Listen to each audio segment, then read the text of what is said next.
Matric board exam की शुरुआत 17 फरवरी से होने जा रहा है और 18 फरवरी के दिन प्रथम और द्वितीय पाली में आपका मैथ का पेपर होगा।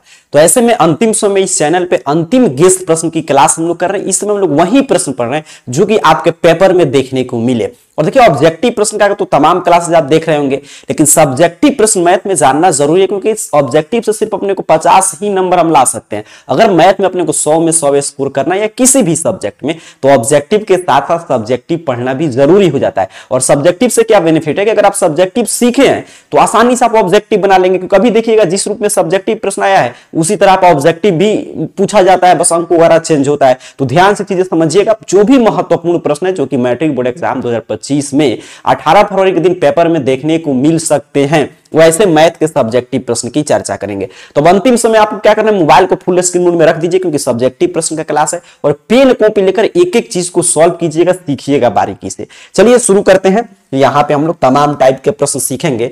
पहला प्रश्न देख लीजिए, ऐसा प्रश्न है जो समझिए इस पे एक प्रथम पाली में एक द्वितीय पाली में 2 अंकीय प्रश्न, उसके साथ साथ ये ऑब्जेक्टिव में नहीं आए, ऐसा हो ही नहीं सकता। ऑब्जेक्टिव में तमाम प्रश्न दोनों पाली में देखने को मिलेगा। देख लीजिए सेम प्रश्न इसी टाइप पे, बस यहाँ पे अंक वगैरह चेंज हो जाएगा। क्या प्रश्न कह रहा है कि एक बहुपद दिया है, द्विघात बहुपद, करे इसके शून्यक, द्विघात बहुपद के 2 ही शून्यक होते हैं, अल्फा बीटा। तो वही करे इसके अगर शून्यक अल्फा बीटा है तो 1 बटा अल्फा प्लस 1 बटा बीटा का मान बताइए। यहां पे देख लीजिए 1 बटा अल्फा प्लस 1 बटा बीटा का मान आपसे पूछा है। आइए सॉल्व करते हैं। ऑब्जेक्टिव रहेगा तो आसानी से आप इसी तरह सॉल्व कीजिएगा, उसमें लैंग्वेज नहीं लिखना होता है। लेकिन सब्जेक्टिव में एग्जामिनर ये मान के चलता है कि आपको पूरा थ्योरी बताना पड़ेगा, क्योंकि 2 अंक का प्रश्न है, तभी वो आपको 2 अंक देगा। अब इसमें क्या दिया है, जो प्रश्न में दिया रहे पहले उसको लिखिए। fx बराबर दिया है 5x square minus 7x plus 1, और इसके 2 शून्यक है अल्फा बीटा। आपसे मान क्या पूछा है, आपसे मान क्या पूछा है, 1 बटा अल्फा प्लस 1 बटा बीटा। ऐसा ऑब्जेक्टिव में हम लोग खूब प्रश्न सॉल्व करते हैं। अब इसको हम लोग क्या करेंगे, एक 2 तरीका है बनाने का। एक तो इसका पूरा शून्यक निकालिए, और शून्यक निकालकर एक अल्फा एक बीटा के मान पर पुट करके गुना भाग कीजिए। इसका शून्यक निकालेंगे तो जब भी ऐसा प्रश्न देगा तो समझिए कहेगा कि इसके थ्योरी पे बनाइए, मतलब कि शून्यक का योगफल, शून्यक के गुणनफल वाले फॉर्मूला कॉन्सेप्ट पे बनाइए। क्यों, क्योंकि यहाँ पे देख रहे हैं ना, 5x को 5 को तोड़ के 7 लाना है तो काफी आपको कठिनाई की सामना करना पड़ेगा, द्विघात सूत्र पे जाना पड़ेगा। तो उतना क्यों करना है, यहां पे सीधे सीधे 2 हम लोग बउआ टाइप फार्मूला यहां पे मैं लिख दे रहा हूं कि हम लोग जानते हैं कि शून्यक का योगफल मतलब अल्फा प्लस बीटा क्या होता है, माइनस बी बटा ए। और एक और फार्मूला हम लोग जानते हैं, अल्फा इंटू बीटा बराबर क्या होता है, सी बटा ए। शून्य का योगफल और शून्य का गुणनफल। बस इस पे ऑब्जेक्टिव प्रश्न तमाम देखने को मिलेगा, और सब्जेक्टिव में तो रहेगा ही इस पे प्रश्न। अब हम क्या करें, इसका लघुत्तम ले लें, इसका हम लोग लघुत्तम ले लें अल्फा इंटू बीटा, तो ऊपर क्या हो जाएगा अपना, बीटा प्लस अल्फा हो जाएगा। अर्थात कि बीटा प्लस अल्फा हमने यहां पे लिख दिया, अल्फा प्लस बीटा या बीटा प्लस अल्फा, 2 प्लस 3 या 3 प्लस 2, बात तो एक ही है, माइनस बी बटा ए और अल्फा इंटू बीटा सी बटा ए। ए से ए कैंसिल, क्या बचा, माइनस बी बटा सी। अब माइनस बी बटा सी, तो माइनस है, बी तो जो यहां पे एक्स के पहले रहता है क्या है सर, -7 है। अच्छा सी तो जो कांस्टेंट हो कितना है, 1 है। समझ रहे ना, ए है, इसमें मैं कहूं ए बी सी का मान बताइए, आप कहेंगे सर ए बराबर 5 है, बी बराबर -7 है और सी बराबर 1 है। वही मैंने मान रख दिया, अर्थात कि 7 बट्टा में 1 अर्थात कि 7 आंसर हो जाएगा। तो ये सब्जेक्टिव था तो पूरा हमने ऐसे लिख कर बनाया। और ऑब्जेक्टिव में जब भी प्रश्न आए, इसलिए बोलता हूं कि हमेशा ऑब्जेक्टिव में रट के रखिए कि इतना का मान पूछ रहा है, मतलब माइनस बी बटा सी का मान पूछ रहा है। मैं क्यों कहता हूं, यहां पे आपने देखा, क्योंकि इसको सॉल्व करेंगे तो इतना ही आ रहा है, माइनस बी बटा सी।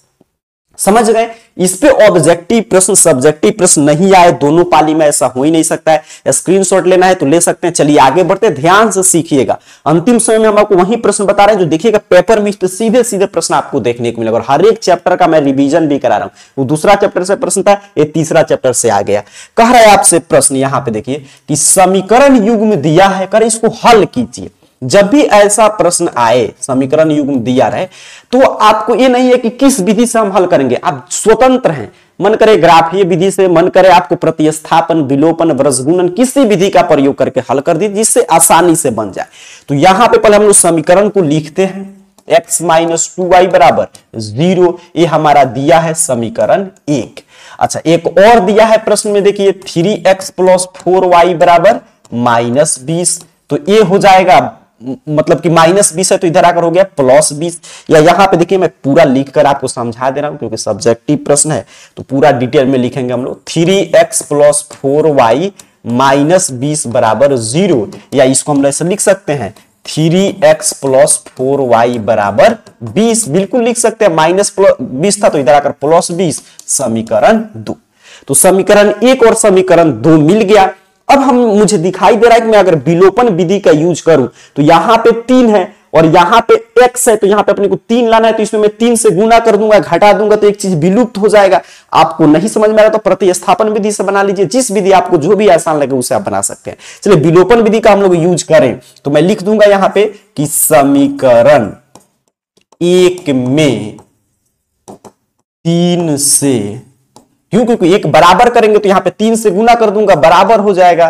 3 से गुना करके समीकरण 1 में से 2 को घटाने पर, ये लिखना पड़ेगा, वही ऑब्जेक्टिव रहता तो सीधे सीधे हम लोग बना देते हैं। अब चलिए गुना करके घटाते हैं। अब गुना करेंगे इसमें 3 से तो ये अपना हो जाएगा 3x - 6y = 0 में किसी संख्या से गुना कीजिएगा 0। इसमें कुछ नहीं कर रहे हैं तो उसी तरह लिख देंगे 3x + 4y = 20, माइनस इधर प्लस, घटा रहे हैं तो आप जानते हैं साइन चेंज होगा, माइनस माइनस माइनस, एक कैंसिल हो जाएगा, यहां पे जोड़िएगा तो 10y हो जाएगा, 4y और 6y, यहां पे जोड़ेंगे तो -20, यहां पे एक कैंसिल, माइनस से माइनस, या y बराबर सर तो 20/10 बराबर में 2, y बराबर 2 आ गया। अब जैसे ही y का मान आ जाए वैसे ही आगे हम आसान है, आपको एग्जाम में क्या करना है, इसके नीचे बनाना है। मैं तो यहाँ पे चीजें समझा रहा हूं तो मैं इधर लिख दे रहा हूं, आप इसके नीचे बनाइएगा। अब हम क्या करेंगे तो putting the value of y in equation first और सेकंड, मतलब कि y का मान रख देंगे समीकरण 1 या 2 में, तो वहीं लिख देंगे कि अब y का मान किसी भी समीकरण में आप रख सकते हैं, 1 या 2 किसी में रखिए उतना ही आंसर आएगा।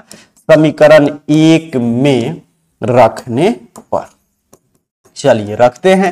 समीकरण 1 यहां पे है, देख लीजिए x - 2y की जगह पर कितना रखेंगे 2 = 0, या x बराबर सर माइनस इधर जाकर प्लस 2 दूनी में 4, तो हमने बता दिया x बराबर 4 और y बराबर 2, हमारा आंसर हो गया। देख लीजिए अब ये तीसरा चैप्टर का आपका रिवीजन हुआ, ध्यान से देखते चलिएगा। जिस पैटर्न पे इस साल प्रश्न सेट हुआ है ना प्रथम और द्वितीय पाली में, सेम उसी पैटर्न पे हम लोग प्रश्न की चर्चा कर रहे हैं, तो आप समझ चुके हैं। आगे बढ़ जाए, ध्यान से चीजें देखते चलिएगा, अपना रिवीजन भी आपको करते चलना है कि हाँ ये प्रश्न आ रहा है तो कैसे बना, कि आपका आंसर पेन कॉपी लेकर सॉल्व कीजिए, देखिए कि आ रहा है कि नहीं आ रहा है, तो कहां पे आप गलती कर रहे हैं, ये चीजें सीखना है। आगे बढ़ते हैं, सब्जेक्टिव है। चलिए तीसरा नंबर प्रश्न देखते हैं। देखिए हर एक चैप्टर से जहां जहां से प्रश्न पूछा जाएगा वहीं वहीं से मैं प्रश्न लेकर आया हूं। कह रहा कितना शानदार ये प्रश्न है, देखिए कह रहा किसी समानांतर श्रेणी का 17वां पद उसके 10वें पद से 14 अधिक है, तो इसका सार्व अंतर मतलब कि कॉमन डिफरेंस आपको ज्ञात करना है। क्या कह रहा है कि एपी है, एपी का 17वां पद, 17वां पद का मतलब a + 16d जो है वो उसके 10वें पद, 10वां पद कैसे निकालते हैं, a + 9d से 14 अधिक है। बस यही मेन बात कहा है, इसी से अपने को जो भी इसमें डाटा पूछा है सार्व अंतर उसको निकालना पड़ेगा। आइए सीखिएगा बारीकी से कैसे सॉल्व करते हैं। देखिए प्रश्न में क्या कहा है, सब्जेक्टिव है तो पूरा आपको चीजें लिखना होगा तभी अंक मिलेगा। प्रश्न में कह रहा है कि एपी का, ठीक है, इस एपी का समांतर श्रेणी का 17वां पद जो प्रश्न में कहा है उसके 10वें पद से कितना अधिक है, 14 अधिक है, ये प्रश्न में कह रहा है। अब देखिए एपी का 17वां पद मतलब a + 16d, 10वें पद से मतलब a + 9d 10वां पद से कितना अधिक है, 14 अधिक है, ये आपसे प्रश्न कहा। अब यहां पे हम लोग एक साइड करते हैं a और d को, और अंक वाला इधर रहने देते हैं, तो a और इधर प्लस है तो माइनस है, तो यहीं पे मैं काटा सकता था, काट भी सकते हैं, लेकिन यहां पे समझाने के लिए मैं इधर कर दे रहा हूं 9d = 14। देखिए प्रश्न बन गया, आप समझ रहे हैं ना। 17वां पद एपी का मैं कहूं पहला पद तो a, दूसरा पद a प्लस डी, तीसरा पद a प्लस 2d, चौथा पद a प्लस 3d, ऐसे ही चलते हैं। 100वां पद तो a प्लस 99d, तो 17वां पद a प्लस 16d, 10वां पद a प्लस 9d से 14 अधिक है। बस वही बात कहा था कि मतलब कि a प्लस 9d में 14 जोड़ेंगे तो इसका 17वां पद प्राप्त होगा। अब यहां से a से a कैंसिल, 16d में से 9d घटाएंगे तो 9 और 7 16 होता है और बराबर है 14। या d बराबर सर, तो d बराबर 14 और बटा में 7 मतलब कि 2। कॉमन डिफरेंस सार्वंतर कितना आ गया? 2 आ गया। कितना आसानी से बन गया। इतना ही चीजें, बस ऑब्जेक्टिव रहता तो हम लोग यहां से काम करते, सब्जेक्टिव था एक लाइन लिख दिए बस हमारा हो गया, यहां पे सॉल्व हो गया। देख लीजिए फिर से मैं समझा दूं। देखिए कहा था कि एपी का 17वां पद, तो एपी का 17वां पद कितना होता है? a प्लस 16d से कम d होगा। अच्छा एपी का 10वां पद तो a प्लस 9d होगा, इससे 14 अधिक है तो इसे हमने 14 अधिक कर दिया। 16 में से 9 जाएगा 7, 7d बराबर 14/2, तो ये हो गया अपना। आसान था। आगे बढ़े, अगला टाइप का प्रश्न देखिएगा। और ये चौथा, देखिए जितना प्रश्न है उतना चैप्टर्स और उतना टाइप्स का लिया हूं ताकि हर एक पूरा 100% सिलेबस का अपना रिवीजन हो जाए। अब देखिए कितना शानदार सा प्रश्न है आपके ट्राइगोनोमेट्री से। बनाने के दो तरीका है इसको। एक तो ये कह रहा है कि 5 cot a बराबर 3, यहां पे देखिए तो इसका मान पूछा है। ठीक, पहले हम लोग क्या दिया है पहले इसको लिखते हैं। चूंकि 5 cot a, ध्यान से सीखिएगा, बराबर 3, इसीलिए cot a बराबर 3/5। ठीक, अब cot थीटा होता है tan थीटा के उल्टा, tan थीटा p/b, तो cot थीटा b/p। अब b/p मिल गया, h का मान निकालिए, मान पुट कीजिए, बड़ा सा एक तरीका हुआ। और एक दूसरा क्या होगा कि यहां पे अपने को दिखाई दे रहा है कि ऊपर और नीचे अगर हम साइन से भाग दे दे, ऊपर और नीचे साइन से भाग दे दे, देखिए साइन से साइन कैंसिल हो जाएगा। cos a बटा साइन ए क्या होता है? cos a बटा साइन ए cot a होता है, साइन ए बटा cos a क्या होता है? tan a होता है। ये दो फार्मूला यहां पे मैं लिख भी दे रहा हूं, देखिए ये दो फार्मूला काफी महत्वपूर्ण है। cos a बटा साइन ए बराबर cot a, या फार्मूला पढ़े होंगे, या साइन a बटा cos a बराबर tan a, बस इसी फार्मूला का यूज करेंगे और इस पे लाने के लिए साइन से भाग दे देंगे। अब आइए इसको सॉल्व करते। एक प्रश्न में डाटा दिया है और किसका मान पूछा है, तो 5 sin a minus 3 cos a और बटा में 4 sin a minus 3 cos a। जैसे मैंने बताया कि b/p का b और p का मान है, h का मान निकाल कर भी आप बैठाएंगे उतना ही आंसर आएगा। या दूसरा तरीका आप क्या करेंगे कि इतना बराबर पूछा है तो इसमें कह दीजिएगा sin a से ऊपर और नीचे भाग देने पर, जब भी आप भाग देंगे तो ऊपर नीचे, ऊपर और नीचे भाग देने पर, मतलब अंश और हर में ऊपर नीचे से अच्छा क्या होगा, आप लिख सकते हैं अंश और हर में सबसे अच्छा होगा कि लिख दीजिए अंश, साइन ए से अंश और हर में, अंश और हर में भाग देने पर। ठीक, ये अच्छा होगा, भाग देने पर। चलिए भाग देते हैं। अब यहां पे हम लोग भाग देंगे तो मैं एक बार लिख दे रहा हूं आपको समझाने के लिए। 5 sin a बटा में किससे भाग दे रहे हैं हम लोग? sin a से, तो sin a हो जाएगा। यहां पे देखिए 3 cos a, इसमें भी किससे भाग दे रहे हैं? sin a से। नीचे बटा में 4 sin a और इसमें भी किससे भाग दे रहे हैं? sin a से। अच्छा 3 cos a, तो इसमें भी किससे भाग देंगे? sin a से। अब यहां पे चीजें समझेंगे तो 5 sin a कैंसिल, 1 हो गया। 3 कितना हो जाएगा? cot a हो गया अपना। यहां पर भी फार्मूला मैंने लिखा कि cos a बटा sin a बराबर cot a। उसी तरह यहाँ पे 4 माइनस 3 cot a। ठीक है, यहाँ पे 3 है, यहाँ पे प्लस में है, सॉरी देखिए यहाँ पे नीचे वाला कितना है? प्लस में, यहाँ पे देख रहे हैं, यहाँ पे माइनस में था, ये प्लस में है, यहाँ पे देख लीजिए हो गया। अब इससे क्या हो गया कि आसान हो गया, जो मान दिया था सीधे सीधे हम लोग रख देंगे, आंसर आ जाएगा। अब मैं मान यहाँ पे रख दे रहा हूं 5 माइनस 3 और cot एक जगह पर कितना रखेंगे हम लोग? 3/5। यहाँ पे 4 प्लस 3 गुने 3/5। अब इधर देखिएगा, मैं इधर सॉल्व कर दे रहा हूं, ध्यान से समझेंगे।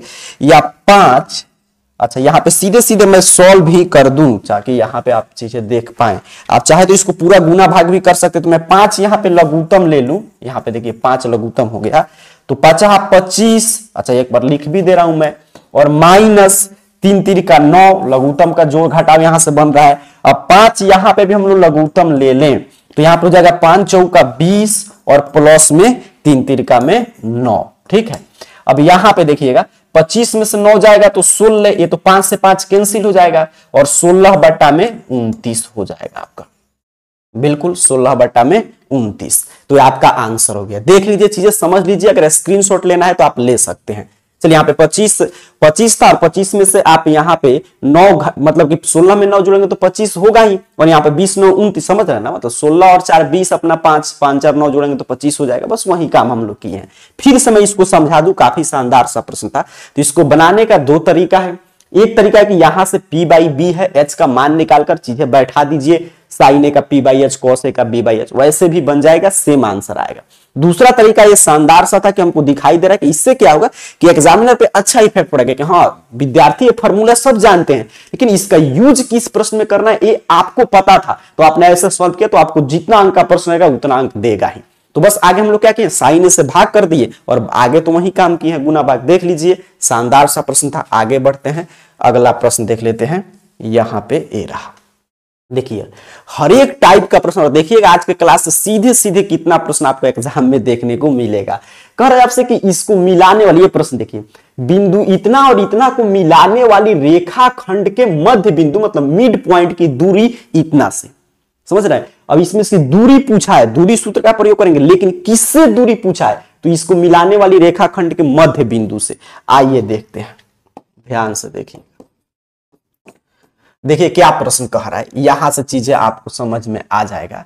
यहां पे मान लीजिए एक बिंदु है ए और एक बिंदु है बी, ठीक है। अब ए बी है, अब यहां पे एक और मान लीजिए बिंदु है, मैं ले रहा हूं सी, ठीक। अब ए बी जो है, ए का निर्देशांक 8 10 है और बी का निर्देशांक 4 6 है और सी का निर्देशांक 2 4 है। तो इसमें क्या कह रहा है कि इस 2 4 की दूरी निकालना है, किससे, इससे कि इससे, तो ना इससे ना इससे, इसका जो मिड पॉइंट है मतलब कि इसका मान लीजिए बीच में P है, इसका निर्देशांक x y है, तो यहां से P और C की दूरी पूछा है। समझ गए प्रश्न, यही बात कह रहा है। देखिए कि इसको मिलाने वाली रेखा खंड के मध्य बिंदु से दूरी पूछा है इसका। तो पहले तो इसका मध्य बिंदु निकाल लेंगे, तो चलिए निकालते हैं। तो यही लिखेंगे कि बिंदु जो प्रश्न में लिखा है, बिंदु जो प्रश्न में सेम चीज लिखा है वही लिख देंगे, 8 10 और 2 4 को मिलाने वाली, जो प्रश्न में लिखे वो चीज आपको लिखना पड़ेगा क्योंकि सब्जेक्टिव आप सॉल्व कर रहे हैं। मिलाने वाले रेखाखंड के मध्य बिंदु, पहले मध्य बिंदु निकालेंगे, ठीक। मध्य बिंदु तो क्या हो जाएगा मध्य बिंदु, तो मध्य बिंदु का फॉर्मूला क्या कहता है, x1 प्लस x2 बट्टा में 2 और आपका y1 प्लस y2 बट्टा में 2। ये फॉर्मूला आप जानते हैं, इसी से मध्य बिंदु आप निकालते हैं, मध्य बिंदु का निर्देशांक। अब x1 तो इससे मतलब है अपना 8 है, x2 4 है बट्टा में 2, y1 10 है, y2 6 है बट्टा में 2। अब यहां पे देखिए, तो मैं यहां पे सीधे सीधे लिख दे रहा हूं, 8 4 12, 12 में 2 से भाग देंगे 6 और 10 6 16, 16 में 2 से भाग देंगे 8, अर्थात कि ये कितना आ गया, 6 और 8 आ गया। मतलब 6 8 और 2 4 के बीच की दूरी आपसे पूछा है। थोड़ा सा मैं इसको नीचे की तरफ बढ़ रहा हूं, देखिएगा ध्यान से ताकि आपको समझाया जा सके आसानी से। यहां पे आप देखिए, अब आपसे क्या पूछा है ये प्रश्न में, अब पूछा है कि बिंदु जो है कितना आ गया हमारा मध्य बिंदु, 6 8 और 2 4 के बीच की दूरी। कहा था इसके मिलाने वाली रेखा खंड के मध्य बिंदु से दूरी निकालिए, तो इसी के बीच की दूरी आपसे पूछा है। तो दूरी सूत्र का प्रयोग करेंगे। दूरी सूत्र क्या कहता है, अंडर रूट x2 या x1 का होल स्क्वायर प्लस में y2 माइनस y1 का होल स्क्वायर। अब बैठा दीजिए, अब हमारा x2 क्या होगा, तो ये होगा x2 और ये हमारा x1 का होल स्क्वायर प्लस में y2 कितना होगा 4 और y1 होगा 8, इसका होल स्क्वायर। अब देखिएगा यहां पे मैं लिख दे रहा हूं, तो अंडर रूट 6 में से 2 जाएगा तो आपका 4 और -4 का स्क्वायर करेंगे तो प्लस में 16, फिर 8 में से 4 घटेगा -4 का स्क्वायर कीजिएगा 16 बराबर अंडर रूट 32 बराबर 4 चौका 16, 16 रूट 2 इकाई इसके बीच की दूरी हो जाएगा। ये पूरा प्रश्न हम लोगों ने यहां से यहां तक सॉल्व किया, देख लीजिए। कहा था कि 2 बिंदु दिया था, 3 बिंदु दिया था, कह रहा था कि इस दोनों इसका दूरी बताइए, किससे, इससे, इससे नहीं, इसके मिलाने वाली रेखाखंड के मध्य बिंदु से। तो इसको मिलाने वाली रेखाखंड का मध्य बिंदु x1 + x2 / 2 y1 + y2 / 2 होगा। इसे हमने निकाल लिया और इस दूरी हमने बता दिया। देख लीजिए ध्यान से, यही प्रश्न था। ठीक है, आगे बढ़े, अगला प्रश्न देख लेते हैं। हर एक टाइप का प्रश्न देख रहे हैं ना, जितना प्रश्न चेंज हो रहा है उतना टाइप का प्रश्न मैं आपको बता रहा हूं, ताकि हर एक टाइप का पूरा मैथ का आपका रिवीजन भी कराना है, गेस प्रश्न के साथ रिवीजन कराना है, ताकि यहां से प्रश्न सीधे सीधे पेपर में देखने को मिले। ये सब प्रश्न देखिए कितना शानदार शानदार प्रश्न है। कह रहे हैं आपसे कि यदि 14 सेंटीमीटर त्रिज्या वाले वृत्त का एक चाप पर केंद्र 120 डिग्री का कोण अंतरित करता है तो चाप की लंबाई। अब प्रश्न में जो दिया है उसको लिखते हैं। वृत्त की त्रिज्या दिया है, देखिए प्रश्न में वृत्त की त्रिज्या कितना दिया है सर, r, तो 14 सेंटीमीटर प्रश्न में दे दिया। अच्छा, थीटा दिया है, 120 डिग्री का कोण बना रहा है। तो अपने से क्या पूछ रहा है, कह रहा है कि चाप की लंबाई। क्या पूछा है, चाप की लंबाई। तो चाप की लंबाई का फॉर्मूला क्या कहता है, थीटा बटा में 360 और आपका 2πr। चाप की लंबाई है तो 2πr, और वहीं क्षेत्रफल रहता तब कहते हैं कि आपका πr² थीटा बटा 360 2πr। ये फॉर्मूला हो जाएगा चाप की लंबाई का। अब आइए इस पे मान बैठा देते हैं, आंसर निकल जाएगा। थीटा हमारा है 120 और यहाँ पे 360 और 2 तो 2 है, पाई तो 22/7 है, और त्रिज्या कितना है सर, तो यहाँ पे दिया है 14। अब ये देखिए 0 से 0 कैंसिल, 12 से यहाँ पे हो जाएगा 12 तिहाई में 36, 7 से कट जाएगा 2, तो ऊपर गुना करेंगे तो 22 दूनी 44 और 44 दूनी 88 बटा में 3, या इसी को अगर पूर्णांक में हम लिखना चाहें तो 3 से इसको भाग देंगे, 3 दूनी 6, 3 9 27, फिर भी 1 बचेगा तो 1 बटा में 3, और किसमें है, सेंटीमीटर में है, तो सेंटीमीटर आंसर हो जाएगा। देख लीजिए आसान सा प्रश्न था, ये ऑब्जेक्टिव में खूब पूछता है। चाप की लंबाई, वहीं त्रिज्यखंड का क्षेत्रफल का तब कहते थीटा बटा 360 πr²। बस सूत्र का खेल है इसमें, ज्यादा क्षेत्रमिति में थीटा बटा 360 2πr, आगे हम लोग गुना भाग कर दीजिए, बस इसमें और कुछ नहीं करना है। देख लिए प्रश्न, कोई डाउट नहीं, आगे बढ़े, चीजें समझ गए। चलिए आगे बढ़ते हैं, सॉल्व करते चलिएगा। अगला प्रश्न और अगले टाइप का कह रहा है कि उस गोला का पृष्ठ क्षेत्रफल निकालिए जिसका व्यास कितना है, 14 सेंटीमीटर है। ध्यान से सीखेंगे, क्या कह रहा है आपसे कि गोला का व्यास, देखिए प्रश्न में कहा है गोला का व्यास दिया है कितना, 14 सेंटीमीटर। अच्छा, इसका r निकालें, त्रिज्या हम लोग निकाल लें, त्रिज्या r, ठीक, ये क्या दिया है, d दिया है अपना डायमीटर, तो कितना हो जाएगा, d बटा 2 मतलब 14 बटा में 2 मतलब कि 7 सेंटीमीटर। ये हो गया।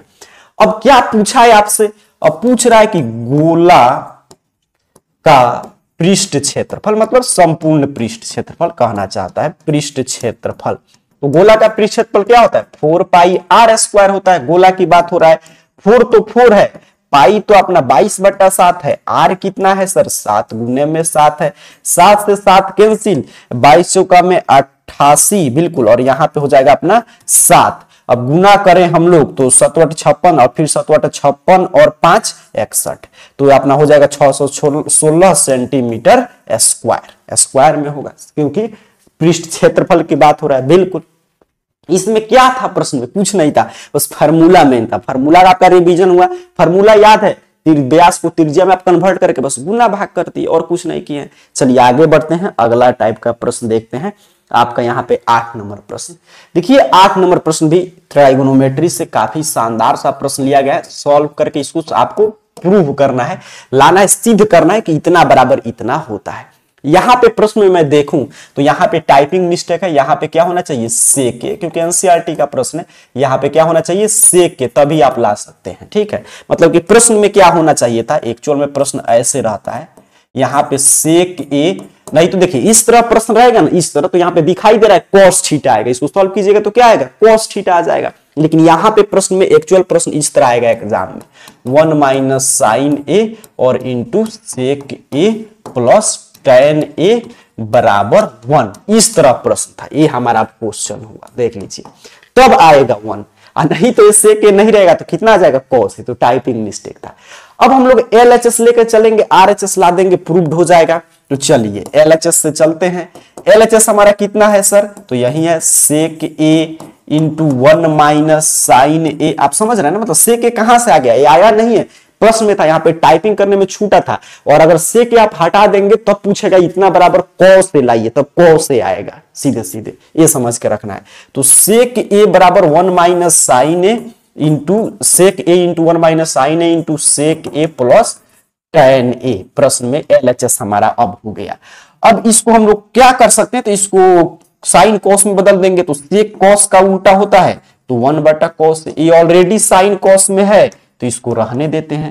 इसको चेंज करेंगे तो 1 बटा में कॉस ए प्लस साइन ए बटा में कॉस ए हो जाएगा। अब इतना बराबर देखिए 1 बटा में कॉस ए, तो इसको रहने देते हैं उसी तरह। अच्छा यहां पे, अच्छा एक बार और मैं लिख दे रहा हूं ताकि आपको चीजें समझने में दिक्कत ना हो। यहां पे मैं इसको रहने देता हूं उसी तरह। यहां पे मैं इसको लघुत्तम ले लूं तो ये हो जाएगा अपना कॉस ए, और ऊपर कितना होगा 1 प्लस साइन ए, लघुत्तम हमने ले लिया। अब देखिए, अब यहां पे नीचे अगर हम लोग पूरा गुना में है गुना करें तो यहां पे हो जाएगा कॉस स्क्वायर ए। ऊपर अगर हम लोग गुना करें तो ऊपर कितना हो जाएगा 1 माइनस साइन ए और इंटू 1 प्लस साइन ए हो जाएगा। ठीक, ये हमारा होगा। अब 1 माइनस साइन ए इंटू 1 प्लस साइन ए, तो ये फॉर्मूला पे चला गया, ए प्लस बी इंटू ए माइनस बी क्या होता है, ए स्क्वायर माइनस बी स्क्वायर होता है फॉर्मूला। अब देखिए तो ए स्क्वायर तो ए की जगह पर 1 है और बी की जगह पर साइन है, इतना बट्टा में नीचे कितना हो जाएगा कॉस स्क्वायर ए, या 1 माइनस साइन स्क्वायर ए बराबर कॉस स्क्वायर ए होता है फॉर्मूला, और बटा में कॉस स्क्वायर ए कट के कितना हो जाएगा 1, तो LHS बराबर RHS आ गया, प्रूव्ड हो गया। और वहीं वो नहीं रहता तो ऊपर कॉस स्क्वायर ए और नीचे कॉस से आता, मैं वही जो बोला कॉस से बचता। तब समझ गए प्रश्न, ध्यान से देख लीजिएगा, बस हमने कुछ नहीं किया, साइन कॉस में चेंज कर दीजिए और यहाँ पे a minus b into a plus b, और वो तो फार्मूला ही 8.4 में, बस आपका आंसर आ गया। चलिए आगे बढ़ते हैं, अगला टाइप का प्रश्न देख लेते हैं। प्रायिकता से प्रश्न है, शानदार सा प्रश्न है, एग्जाम में जो देखने को मिलेगा वही प्रश्न है। यहाँ पे देख लीजिए, कह रहा है कि एक थैला में 3 लाल और 5 काली गेंद है, इस थैले में से एक गेंद यादृच्छिक निकाला जाता है, तो इसकी प्रायिकता क्या होगी कि गेंद लाल है लाल नहीं है। 2 प्रश्न, is it red is it not red. अब देखिए, पहले तो हम लोग देखेंगे कुल गेंद, मतलब कि कुल परिणाम या कुल गेंद, ठीक है, कितना है, तो गेंद या संभावित परिणाम तो कितना है आपका, तो 3 लाल और प्लस में 5 काली गेंद, तो बराबर कितना हो जाएगा 8 गेंद। तो संभावित परिणाम कितना हो गया 8 हो गया। अच्छा, अब आपसे क्या कह रहा है प्रश्न में, जो क नंबर पे है, क नंबर पे कि लाल है, प्रायिकता बताइए किसका, लाल है। और दूसरा कह रहा है ख में कि प्रायिकता बताइए लाल नहीं है, लाल नहीं है। तो देखिए, जब लाल है तो मतलब कि ई का अनुकूल परिणाम, मतलब लाल कितना है, तो लाल कितना है 3, अच्छा कुल परिणाम 8, आंसर हो जाएगा। और दूसरा में 2 तरीका है, एक तो होता है पी प्लस पी नॉट बराबर 1, तो यहां पे 1 में से घटा लेंगे, या दूसरा तरीका है कि लाल नहीं है, तो लाल नहीं है मतलब कितना काला है, तो 5 है और कुल परिणाम 8 है। बस प्रायिकता तो बहुआ टाइप प्रश्न रहता है, इसे तो आसानी से आप जो पूछे आप आसानी से पहले आपको यही बनाना चाहिए, इसमें तो अंक कटेगा नहीं, ऑब्जेक्टिव या सब्जेक्टिव। चलिए आगे बढ़ते हैं, अगला प्रश्न 10 नंबर कह रहा है आपसे, ये भी प्रश्न खूब आता है ऑब्जेक्टिव में भी और सब्जेक्टिव में भी, और इस साल भी पेपर में रहेगा। कह रहा है कि साइन 3a बराबर इतना, 3 एक न्यून कोण है तो a का मान ज्ञात कीजिए। चलिए प्रश्न में देखिए क्या दिया है कि चूंकि साइन 3a बराबर कॉस a माइनस 26 प्रश्न में दिया है।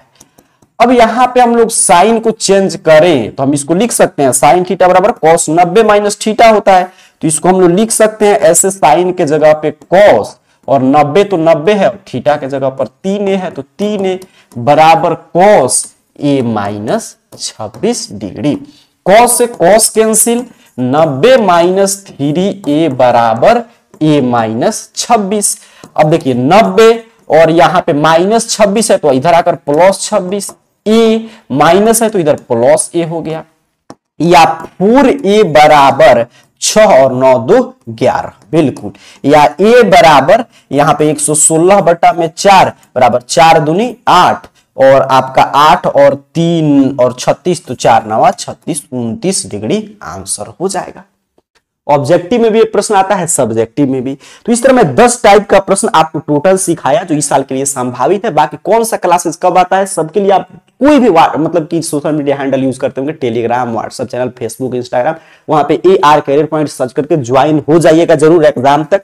और चलिए हम लोग यहाँ पे अब फिर आगे आप और सब क्लासेस जारी है, जैसे शाम में 6:30 PM पे लाइव क्लास चल रहा है और सब विषय का क्लास लगातार मिलते रहेगा। तब तक के लिए इसमें जो भी प्रश्न नहीं समझ में आया होगा इसको देखकर रिवीजन जरूर कर लीजिएगा। मिलते हैं नेक्स्ट क्लास में, तब तक के लिए आप सभी को बहुत बहुत धन्यवाद।